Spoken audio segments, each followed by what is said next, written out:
Hola amigas y amigos, bienvenidos a un capítulo más de su podcast, Políticamente Incorrectos. Ya saben, en donde la corrección política queda de lado. El día de hoy me acompaña un amigo Jorge, con él vamos a estar conversando, debatiendo, espero que no terminemos peleando, pero ahí le vamos a dar el día de hoy de temas muy trascendentales en lo que es el quehacer político, no solamente de nuestro país, sino vamos a abrir al mundo, lo que ha venido siendo el quehacer político del mundo. Jorge, cuéntame un poquito más de ti y cuéntales a los amigos que nos ven a través de la 961, la Suprema Estación, la mejor de Cuenca.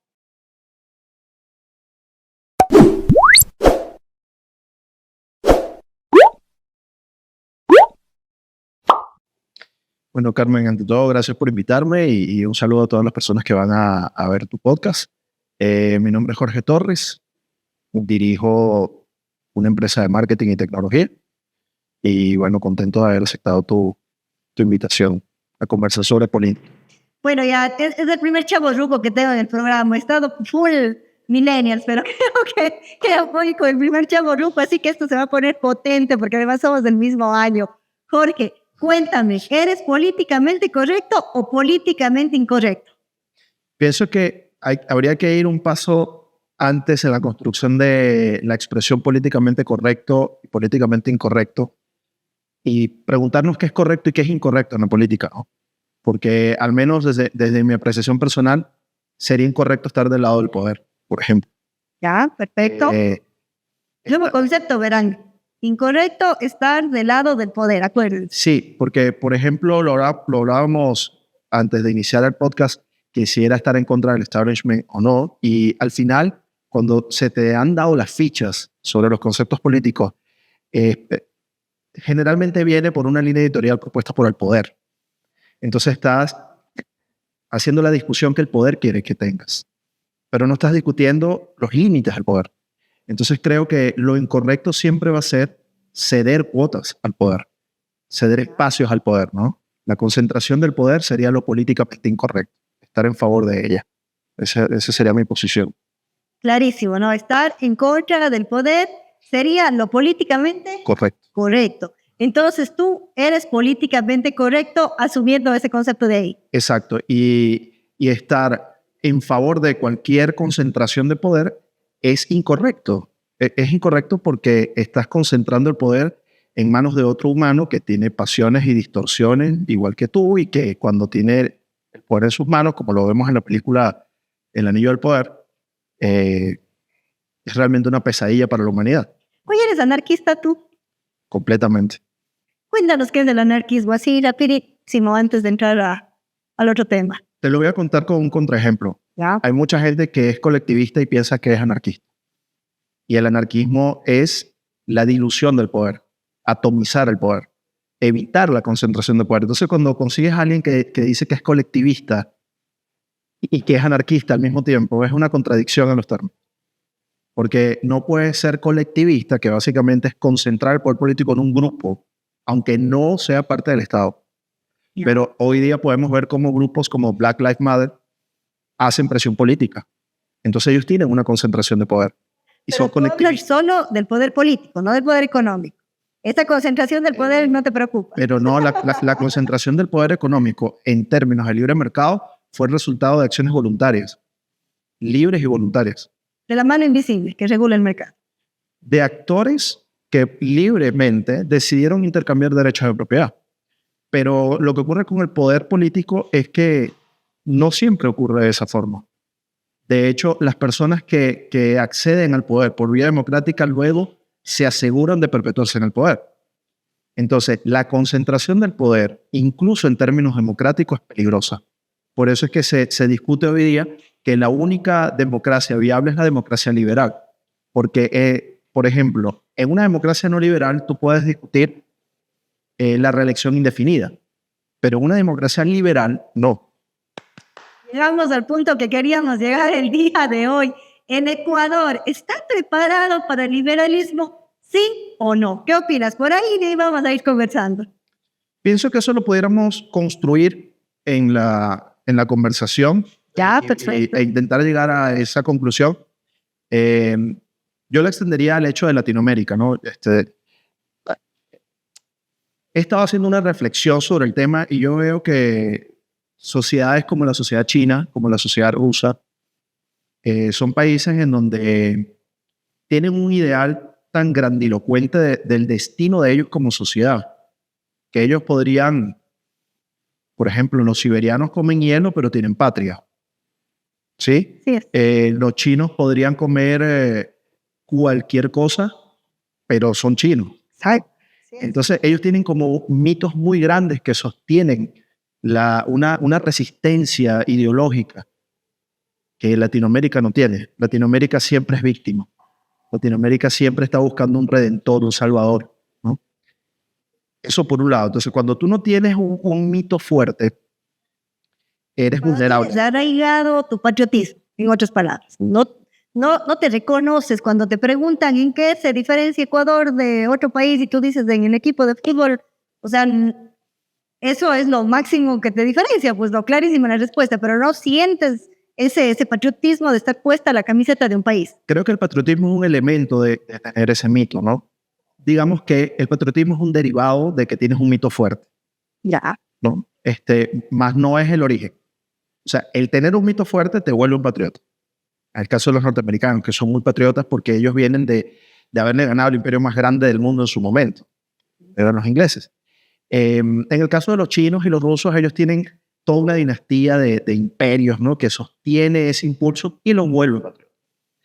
El latinoamericano, aunque sea muy patriota, al no tener ese mito fuerte, no hay un sustrato que le lleve a un destino superior, ¿no? A querer una grandeza, a querer evolucionar.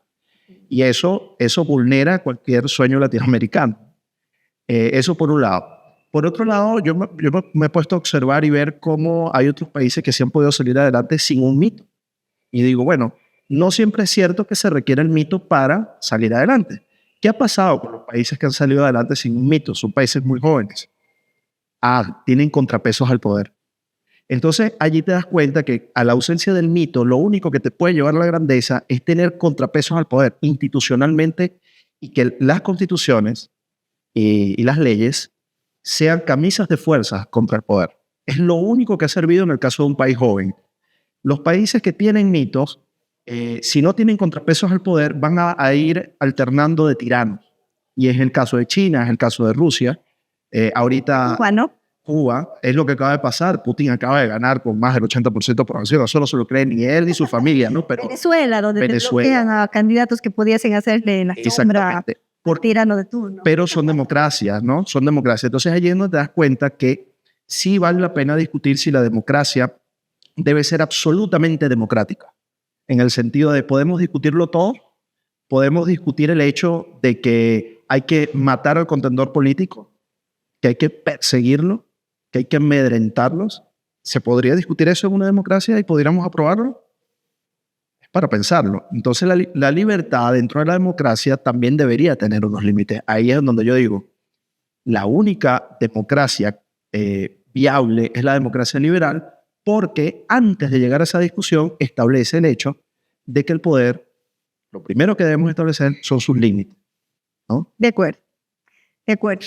Ahora sí, para los amigos que nos están escuchando, que a veces son unos jóvenes que todavía no le cachan bien al asunto, ¿puedes explicarles en un minuto, en el tiempo que quieras, qué es el liberalismo?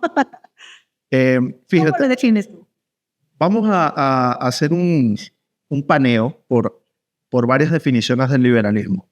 La que está más en boga actualmente y que me parece hasta poética incluso es la que propone Venegas Lynch, hijo, que la hizo famosa Javier Milei, quien también tuvo el gusto de conocer y de trabajar para él cuando vino a Ecuador. Ellos proponen, y él toma las palabras de Venegas Lynch, y dice que el liberalismo es el respeto irrestricto del proyecto de vida del otro, basado en el principio de no agresión. ¿No? Entonces, claro, ¿qué es eso? ¿Qué es eso del respeto irrestricto del proyecto de vida del otro, basado en la no agresión? Vámonos a lo que plantea Juan Ramón Rayo en el libro Los 10 principios del liberalismo. Hay una parte con la que yo me quedé prendado de ese libro, es cuando él plantea que lo único que existe es el derecho de propiedad. Y eso es muy interesante. Eso, ¿no? ¿Perdón? también es el otro autor que defiende bastante. Me parece que sí. Bueno, es que incluso Juan Ramón Rayo está citando a este autor en el libro, ¿no? Pero él desarrolla la idea. Y él lo que plantea es que tu única propiedad eres tú. Entonces, los derivados de ti son las acciones voluntarias que ejerces, ¿no? Tu vida, tu cuerpo, tus decisiones. Entonces, cualquiera que quiera instrumentalizar lo que tú eres, esa trinidad, ¿no? De cuerpo, vida y voluntad. ¿Ya? Cualquiera que quiera vivir de lo que se deriva de lo que tú eres, de tu principal propiedad, que eres tú, te está esclavizando.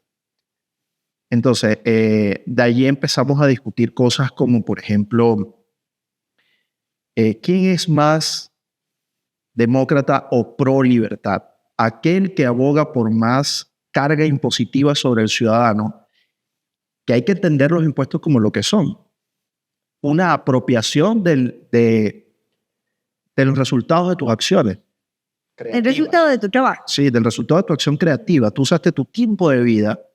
Si nos queremos poner espirituales, hablamos de la energía kundalini, del prana y todo eso, ¿no? Porque al final, pues, nos nutrimos de una carga de energía a través de los alimentos, que para los hindúes es el prana y la kundalini, que nos da la energía para movernos, que te mantiene vivo, y esa acción creativa genera un resultado. Si tú haces pastelitos de tierra y nadie te los compra, tú cambias de acción. Y ese cambio de acción en búsqueda de aportar valor a la calidad de vida de otra persona hace que otra persona comparta contigo su abundancia, lo que él haya creado. ¿Bien? Si tú haces pastelitos de tierra y nadie te los compra, es porque tú no estás aportando valor a otros con tu acción creativa. Pero cuando tú haces algo que sí aporta valor a la vida de otros, las otras personas voluntariamente y de manera muy gustosa van a intercambiar su prosperidad contigo. Entonces, ese intercambio voluntario de energía, como la queramos llamar, financiera, económica, monetaria, amorosa, lo que sea, social, ese intercambio viene dado de que estás vivo y de que usaste tu voluntad para vivir mejor y para hacer que otros vivan mejor. Cuando se mete en el medio el Estado y empieza sin haber aportado nada en esa relación, 10%, 20%, 30%, te está instrumentalizando. Entonces allí es donde el liberal dice, primero concentran el poder y luego fagocitan la interacción humana. Bueno, ahí viene la primera discusión, ¿no? Tú dices cuando el Estado no ha aportado nada, entonces vamos a pensar en dos cosas. Primera cosa, el Estado primero te cobra los impuestos y hace obra, o el Estado primero hace obra y luego te cobran los impuestos. ¿Por qué voy yo a eso? Porque tú sabes que dentro de la generación del capital hay obras que son lo suficientemente costosas para que ninguna economía, para que ningún individuo o sociedad pueda generar esa obra. Entonces es ahí cuando entra el Estado a realizar esa obra, que sí, es con los impuestos tuyos, con una parte del capital de todos, ¿no? Pero, por ejemplo, tú tienes un negocio en un lugar de agricultura, ¿ya? Y tú necesitas una vía para sacar ese lugar a la capital, en el centro poblado. Entonces, tu negocio no te da económicamente para que tú construyas esa vía y lleves tus productos desde tu campo hasta donde está el centro poblado. Es ahí donde interviene el Estado para darte esos bienes comunes para que tú lo puedas utilizar y que a la vez tú sí usufructas de alguna forma de lo que te dio el Estado. Entonces, ahí viene la primera discusión. Tú dices, el Estado no aportó nada para la generación de mi riqueza, por ejemplo. Allí ¿Tienes esa afirmación? Por supuesto, la sostengo, porque allí hay varios supuestos. El primer supuesto es pensar que la sociedad civil organizada no podría dar mejores soluciones a esos problemas logísticos puntualmente como los que tú acabas de mencionar. Y está harto demostrado que es precisamente la innovación del individuo mucho más eficiente porque tiene los incentivos correctos. El Estado no tiene incentivo para el éxito. Ya, de acuerdo. Eso es un punto. La verdad. Otro punto es entender que el Estado, en la teoría de la redistribución de la riqueza, en una búsqueda de igualar ciertas condiciones, se plantea tres formas de recaudación. La recaudación ex ante, durante y post. Ya eso responde un poco a la pregunta que yo te hacía al inicio, ¿no? O sea, ¿qué pasa primero? Sí. Entonces, Los impuestos tienen una función de recaudación que hoy día la matriz de opinión política se ha planteado que los impuestos son para la redistribución de la riqueza porque supuestamente está mal distribuida. O sea, hay un falso supuesto de fondo. ¿Cómo puede estar mal distribuido si tú hiciste pastelitos de tierra y yo hice hot dog? ¿A dónde crees que van a ir los recursos? ¿Al que aportó valor o al que no aportó valor? Entonces no está mal distribuida. Entonces no se justifica la teoría fiscal de la redistribución. Ya le dice segunda chance, vamos, yo tengo 2. Entonces, por otro lado, pensar que solo el Estado es completamente falso. Ahorita un youtuber acaba de hacer un montón de pozos de agua en África, en donde la ONU, que cuenta con el capital más grande que cualquier nación del mundo, nunca... Oye, que por cierto, ellos quitaron el voto por deberles de 1.9 millones de dólares, ¿no? Ecuador ya no puede votar en la ONU hasta que se caiga ahí con ese billete. No, y un paréntesis, sin mencionar el hecho de que quienes dirigen el Comité de Seguridad de la ONU y muchos otros comités estratégicos de la ONU son las peores dictaduras sobre la faz de la Tierra. Entonces, cuando tú planteas que el Estado hace esas cosas, estamos dejando por fuera la idea de que la innovación social del individuo en libre asociación, concentrando los capitales, emiten una señal de mercado para atraer más capital en las obras que son realmente de interés público. No es el Estado. El Estado lo único que hace es optimizar sus oportunidades de reelección. Recauda fondos para mantenerse en campaña durante los 5 años del poder o lo que sea que dure. Eso es lo que realmente hace el Estado. Y yo creo que si no entendemos eso, vamos a seguir creyendo que el Estado nos cuida. El Estado lo único que hace es, llegué al poder y durante estos 5 años me voy a financiar para la reelección a partir de los impuestos. Y empiezan a hacer obras que sostengan el storytelling de que ellos son buenos. No recuerdo ahorita el escritor que planteaba que el Estado, en una metáfora, es como el ovejero. El ovejero quiere sus ovejas gorditas, ¿no? Y que den buena lana. Entonces, cuando entendemos que el Estado es un ovejero, ya no es el Estado benefactor. Sí, de hecho vamos a llegar a ese punto de cuestionar el Estado. Tenemos que cortar. Problemas técnicos. Ya, problemas técnicos, no importa. De hecho, vamos a llegar a ese punto de cuestionar el Estado. Estamos completamente de acuerdo, pero nos fuimos antes con algo que tú mencionabas. ¿No? ¿Qué pasa si la administración de los bienes comunes pasa al sector público? Mira, te cuento, ayer viajaba desde Cuenca a Quito por carretera y hay el tramo de la vía a la UCI que al gobierno poco o nada le importó el devolvernos aquella vía para que podamos acceder.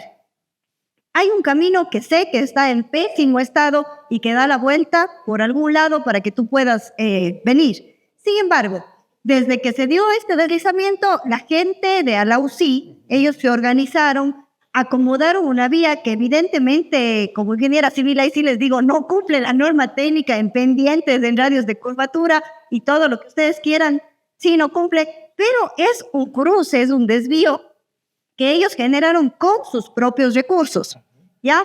Y todas las personas que pasamos por ahí damos una colaboración para que ellos nos mantengan a la vía. Cuando comenzamos, era una cosa que con las justas pasaba un carro, ahorita ya pasan 2 carros tranquilamente, está pavimentado, tiene cunetas, tiene reflectores, tiene señalización, entonces está en muchísimo mejor estado de lo que yo viajé por ahí hace, no sé, unos 8 meses. Ahora, este es un ejemplo de lo que tú decías. ¿Qué pasa cuando los bienes comunes pasan a manos de la gente, de la sociedad organizada? Sí, pasan cosas como estas que tú mencionas, pero no se quita la contribución que nosotros como ciudadanos tenemos que hacerla para utilizar ese tramo de vía, ¿no? Que de ahí ya vendrán todos los estudios, que un peaje te cubre claro, 50 kilómetros o 100 kilómetros y tú pagas $1. Y este peaje que también colaboramos con $1, nos cubre, no sé, 1 kilómetro. Entonces, mira, no se pueden como que medir con la misma vara todas las cosas. Y claro, la gente llega a este punto en el que dice, oye, como irme a dar la vuelta por ese que está en mal camino, por ese que genera muchos accidentes, que sí, cumplen las pendientes y cumplen los radios de giro y todo lo que quieras. Yo prefiero irme por aquí, no maltrato mi carro, tengo pavimentado, tengo reflectores y apoyo a la comunidad que tiene una fuente de ingreso. Entonces, es como entender que siempre al final, por estos bienes comunes, vamos a tener que hacer una contribución. Estoy de acuerdo, pero fíjate una cosa. Ese ejemplo que tú acabas de dar abre la posibilidad a que observemos más de cerca el asunto. Fíjate, Latinoamérica, y no solo Latinoamérica, en todas partes del mundo, se habla de eficiencia de la gestión pública, porque de lo que se tributa a través de impuestos, el 100% no es ejecutado en obra. Siempre hay un margen que se pierde, ¿no? Por eso se habla de eficiencia. Entonces, cuando tú entiendes eso y sabes que en Latinoamérica los niveles de eficiencia de la gestión pública son demasiado bajos, ¿qué sentido tiene aupar una tributación más alta? En los países como Latinoamérica, en donde la corrupción y el desvío de fondos... Ese es otro tema. Ahí estamos de acuerdo. Ese es otro tema. Es como cuando me suben el IVA, digo, bueno, o sea, a la larga voy a terminar pagando, pero oigan, no se roben, pues, como se robaron en el terremoto de Manabí, aguante. Está bien, pero es que incluso en los países con menor corrupción, los niveles de eficiencia no son del 100%, no son óptimos. Hay un margen que se pierde. Y está bien que sea así en el sentido de que ninguna máquina es perfecta. Todavía creo que el motor más avanzado tiene un límite menor del 20 y tanto %. Lo entendemos, ¿sí? Pero fíjate algo. Si nosotros en la conciencia, y creo que ahí es donde falta la información y la educación de la gente en temas políticos, si todo el mundo supiese que el nivel de eficiencia de la ejecución del presupuesto de la nación es tan bajo, ¿quién en su sano juicio estaría apoyando que la tributación fuese más alta? Nadie en su sano juicio podría decir que le cobren más impuestos a los ricos. ¿Para qué? ¿Para hacer más rico al poderoso? Entonces, las mismas personas que difieren de la concentración del poder económico quieren hacer rico al poderoso. Entonces, ahora el poderoso tiene la concentración de dos poderes, el político y el económico, gracias a un storytelling y gracias a la falta de información de la ciudadanía. Ahora, poniendo eso por un lado y viendo ahora de cerca ejemplos exitosos de la acción civil, de la acción privada, ¿no? Que cuando te hablaba de los incentivos, fíjate, esa comunidad, desconozco la situación socioeconómica de la zona, pero te aseguro que eso va a repercutir en que ahora hay alguien que cuida, Claro, que tiene un trabajo. Hay por lo menos 10 personas empleadas y son las 24 horas del día, entonces son 30 personas que están empleadas ahí y son los 7 días de la semana. Entonces yo pienso que eso sí es un motor que ha dinamizado el trabajo y que lo ha hecho colaborativamente. Dime tú si no estás de acuerdo conmigo en que esas personas con sus limitadas capacidades logísticas, tecnológicas, de permisos, de conocimientos, ¿acaso no lo están haciendo mejor que el Estado? Por supuesto que lo están haciendo mejor que el Estado. ¿Y sabes por qué lo hacen? Porque tienen los incentivos correctos. El Estado no tiene los incentivos correctos. Entonces el Estado jamás va a ser más eficiente ni más enfocado que el ciudadano en su acción libre y voluntaria. Ahora, vamos a un ejemplo que sí está estudiado, que es la caridad. ¿Ya? Mira, Ecuador es un vivo ejemplo de eso. La cantidad de remesas que se recibe en Ecuador es superior a cualquier programa del Estado. Las remesas que mandan nuestros migrantes. Ya. Y la eficiencia es del 100%. Y te voy a explicar por qué. Porque cuando yo voy a enviarle a mi familiar desde Estados Unidos a Ecuador, o a Venezuela o a Cuba, voy a buscar la casa de cambio para hacer la transferencia que me cobre el porcentaje más bajo y lo pago yo para que llegue el 100% del dinero que a mí me interesa. Yo asumo el costo porque yo tengo un interés, yo tengo un incentivo.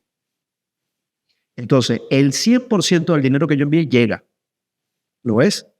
Cuando el Estado quiere hacer una acción caritativa, no llega al 100% de lo que recaudó en impuestos para ayudar a la Pero mira, persona más vulnerable. Pienso que esa no es una falla del sistema, de la democracia, del socialismo. Esa es una falla de la naturaleza humana. La corrupción nos ha invadido en la izquierda, en la derecha, yo digo, en el centro, arriba y abajo, estamos completamente invadidos por personas que se ha dañado su corazón, se ha roto su corazón y ahora solamente usufructúan del Estado. Entonces yo pienso que eso va más allá de las ideologías. Por ejemplo, o sea, yo no puedo concebir hasta ahora que en la época más dura que tuvo el mundo, no el país, el mundo, en el COVID, habían personas que se hacían millonarias a costa de la muerte de otras personas, cuando negociaban el tema de las fundas para los cadáveres, cuando pagaban 10 veces el costo de una mascarilla. Entonces todas estas cosas ya no van de la mano de la ideología, ya no van de la mano de los incentivos correctos, esto ya va de la mano de la corrupción que se ha tomado el mundo de gran manera, y justo lo que nosotros tratamos de hacer con este tipo de espacios es concientizar a la gente que nos está mirando para que logren diferenciar cuál es el punto de quiebre que nos tiene en la situación que nos tiene y cómo podemos mejorar lo que actualmente tenemos, ¿no? Por ejemplo, actualmente necesitamos urgente una renovación de la clase política, pero no una renovación solamente etaria. Necesitamos una renovación de la clase política en principios, en valores, en creencias, inclusive una clase política íntegra que llegue a relevar de las funciones a todos aquellos que se han adueñado del país, además que son una sola oligarquía que, como tú decías, yo concuerdo plenamente, lo único que hacen es nombrar al Mesías de turno y ahora te toca a ti, luego yo me quito, te toca a ti, luego yo me quito, te toca a ti, y eso va simplemente en un círculo que en nuestro país se ha convertido en un tema de bicentralismo. Guayaquil, su gran oligarquía, y Quito, que son menos, pero que también influyen en el desarrollo político de nuestro país, ¿no? Entonces, eso es justo nosotros lo que queremos hacer, es un llamamiento para que se dé una renovación de esta clase política que está completamente contaminada. Fíjate que lo que tú dices no puede ser más exacto, y estoy completamente de acuerdo con eso. Es allí en donde el liberalismo ofrece una alternativa. ¿Por qué? Porque tanto el político de izquierda como el de derecha abogan por la concentración de poder. ¿Sí? La función del liberal es señalar los límites del poder. ¿Lo es? En lo personal, yo nunca estuve de acuerdo, por ejemplo, con que Milei incursionara en la política. A mí me parecía que su función como intelectual era señalar, que eso es lo que significa enseñar. Enseñar es apuntar con el dedo, señalar algo. A mí me gustaba ese Milei que señalaba las cosas y hacía que la ciudadanía estuviese más alerta a los abusos del poder. Pero mira, ahí te hago una pausa porque hay una teoría de varios pensadores que te dicen que en donde tú no incursionas, dejas ese hueco vacío para que vengan los del equipo contrario y ellos sí van a tomar ese hueco, ¿no? Por ejemplo, cuando hablamos de que en la educación, en cierto lugar tienen profesores solamente, y hay otros estudios, profesores solamente de izquierda, y el rato en el que viene una persona de derecha ahí, le cierran la puerta que esta persona dice me voy. Y viceversa lo mismo, ¿no? Aquí está gobernado por una ideología de derecha y cuando viene uno de izquierda, pues le cierran la puerta. Entonces, el rato en el que tú dices, Milei no debía incorporarse y debía dejar como que ¿quieres? Que los otros, los de la otra vereda sigan ocupando ahí, y ese hueco alguien lo va a llenar, y lo va a llenar alguien que está seguro de tu otra vereda, porque los de esta vereda dicen no vamos a meternos en ese lodo. Lo que pasa es que hay dos cosas, y no aspiro a que en el podcast de hoy lleguemos a la raíz del asunto, ¿no? Pero ahí hay dos cosas. Uno es que el liberal no necesariamente está llamado al ejercicio de la política. El liberal, al menos en mi concepción personal, debe ser un garante de que no abusen ni del individuo ni de la sociedad. Pero los liberales no tienen principios políticos que se pudiesen implementar en el Estado para mejorar las condiciones de vida de las personas. Sí se podría, pero allá voy a la segunda etapa. Sí tienen. Claro. Allá voy a la segunda etapa. La segunda etapa es que, basándonos en los mismos principios de los incentivos, los políticos son un producto resultado de la demanda de mercado. La gente demanda políticos de izquierda porque se estableció, así como bien lo decía, como los pensadores de izquierda ocuparon los espacios de la cultura y ocuparon los espacios de la universidad, lavando el cerebro de muchos jóvenes que se ponen una camiseta del Che Guevara y creen que la gran cosa, ¿no? Ponerse la camiseta de un asesino serial. Entonces, ellos lograron posicionar un storytelling y lograron que las masas demandaran un tipo específico político, cerrando los espacios para otro tipo de políticos. Entonces, sí, el político de turno es un fenómeno de mercado. El liberal, señalando eso desde afuera, sin tener que ser parte del Estado, porque abogan por la atomización del poder, Cuando hablamos de minarquismo, hablamos del estado más pequeño posible, el estado más pequeño viable. Entonces, ser parte de, caemos en lo que siempre se ha dicho. Si el poder corrompe, va a corromper a quien sea. O sea, no podemos esperar que vengan ángeles a gobernar. Cualquier ser humano, y lo vimos en la película ilustrado de una manera muy alegórica, cuando el Hobbit tocaba el anillo y sentía deseos de dominación. ¿Cierto? Él quería dominar. Y no estoy tan de acuerdo con esa premisa, verás, que el poder corrompe. Yo pienso que... Dame un contraejemplo. A ver, yo pienso que las personas que son corrompidas llegan al poder y sacan su esencia. Pero si llegan personas rectas al poder, no se van a dejar corromper. El problema está en que estas personas rectas no les interesa llegar al poder. ¿Por qué será? Por todo lo que implica esto, porque yo siempre les digo que en una encuesta que hice a unos jóvenes, cuando yo les preguntaba que me definan a corrupción en 3 palabras, ¿sabes cuál es la palabra que más se repitió? Política. Políticos.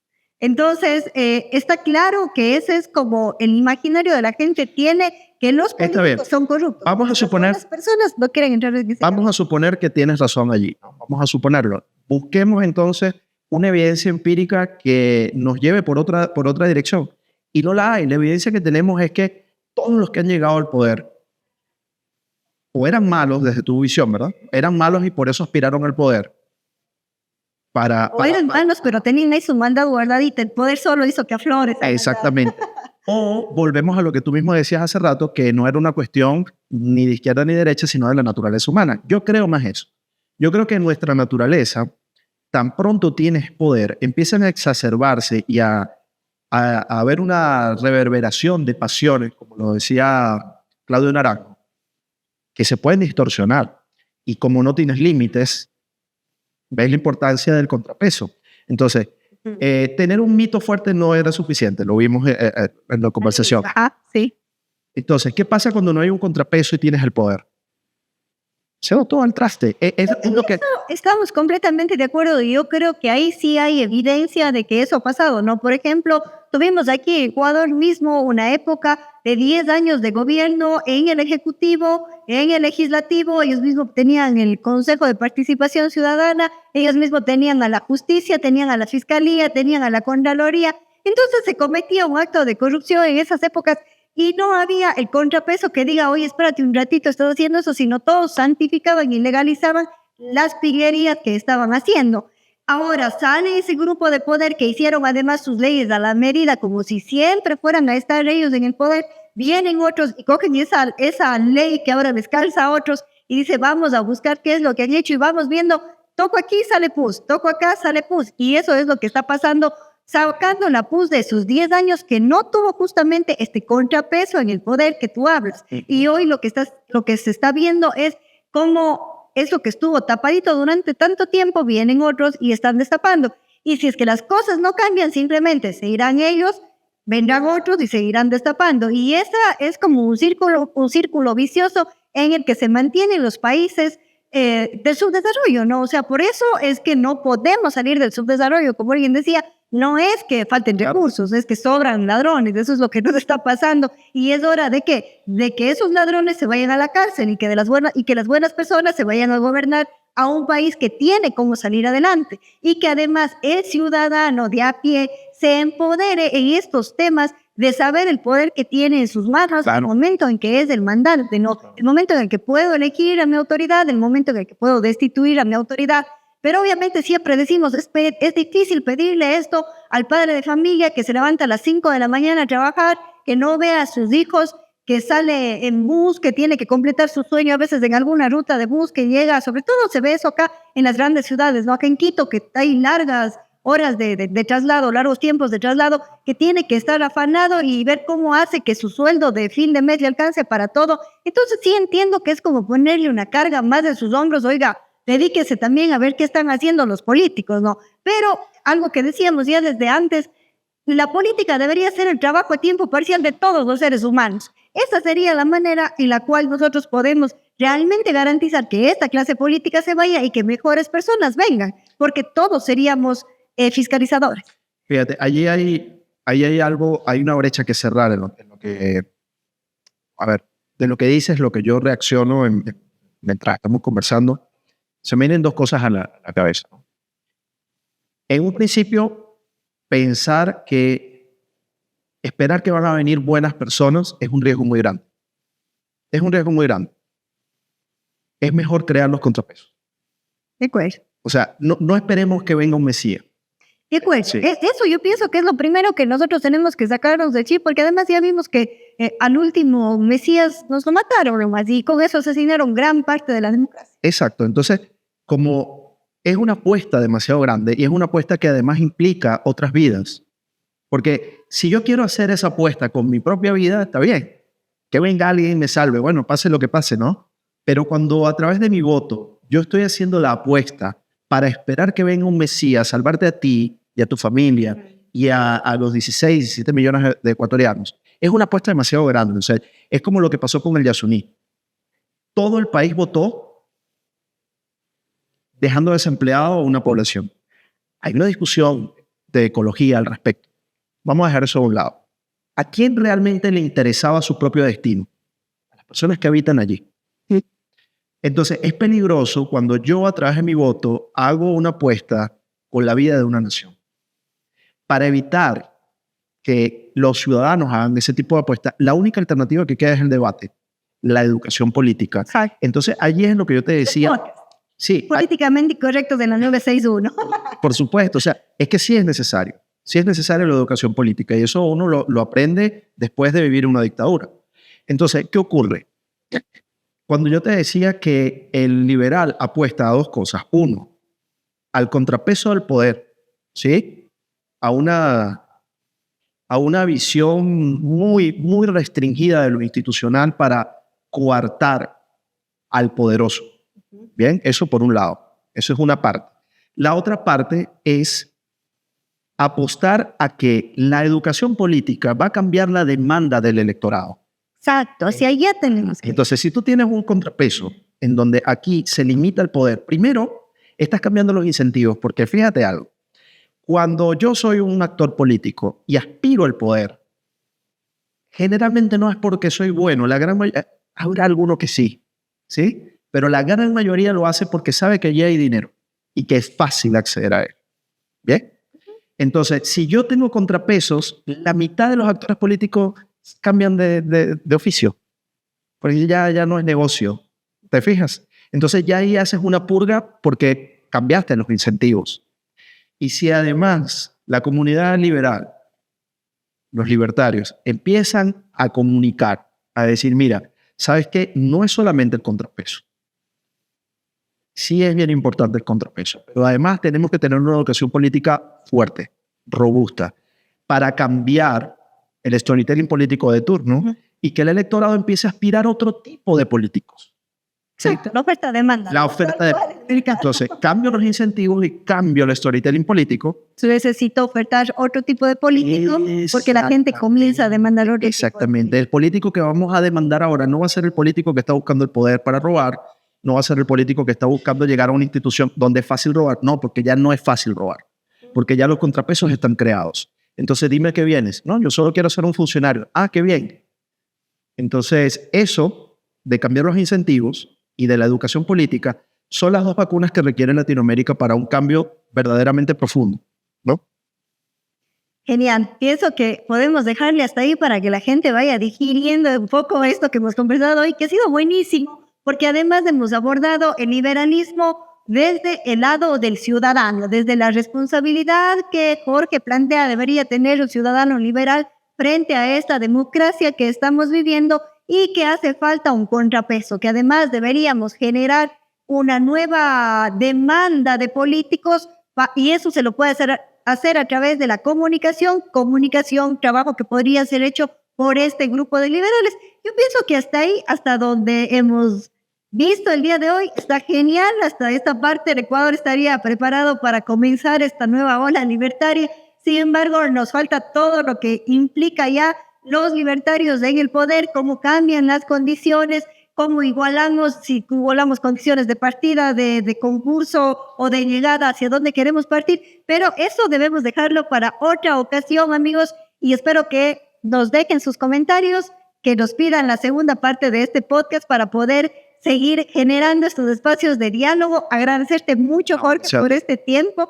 Creo que hemos dejado muchos insumos sobre la mesa. Pienso que la gente que nos ve el día de hoy va a poder tener como que ese kinder en política para que comencemos a formar este pensamiento crítico que demanda nuestra sociedad y demanda con urgencia, ¿no?